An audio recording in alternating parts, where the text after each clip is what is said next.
A lot of people are living compartmental lives, and our workloads are increasing, and now we're dealing with social media and screens in our pockets, and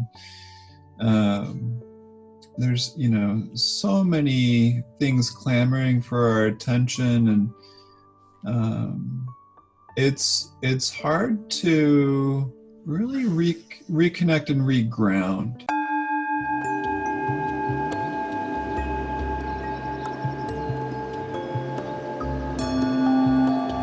With mindfulness, it really helps us to feel more embodied. It really helps to balance out our energy and our consciousness.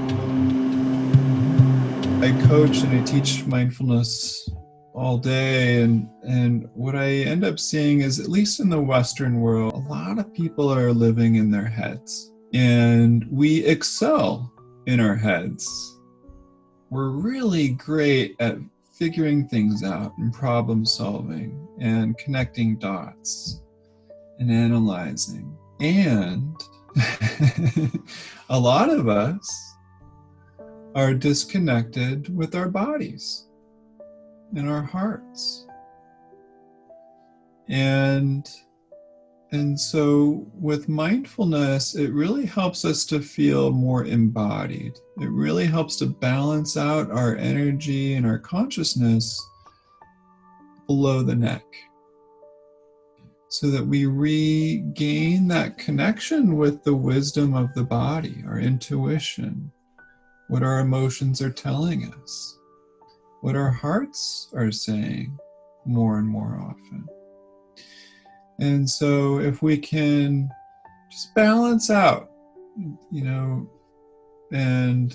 and live more from the body and the heart, and sort of maintain our, head-based acuity, it can really help us to make clearer, smarter decisions and be that much more present, living in that balanced way throughout our day. When we're having a conversation with someone, can I have a conversation with my whole self and not just my reptilian brain or my neo-mammalian brain? On ESPN recently, there was this documentary on Michael Jordan called The Last Dance, like this 10-part series on his success with the Bulls in the 1990s. And I'm always fascinated by, everyone thinks of him as a great scorer. And, in my opinion, he's the best basketball player, period. But we always think about his offense, but not as many people know he was a great defensive player, like the best in the league 1 or 2 years. And he said that he plays defense with his feet. It's not analytical knowing. It's not this mental acuity. It's playing defense, almost like sensing the consciousness of his feet, like sensing into the awareness of the body below the hips, and playing from the legs and the feet. Like that's where defense is played from.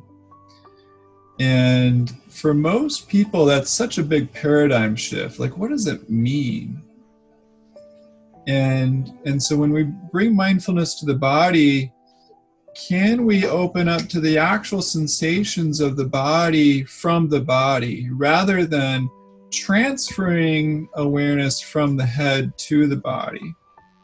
And for a lot of people, this is a big paradigm shift. But when we bring mindfulness to the body, it's actually just kind of opening up to the awareness that's already there, and just opening and allowing the sensory acuity and the consciousness that's already in the body to become the foreground of our awareness, rather than relating to the body from the head.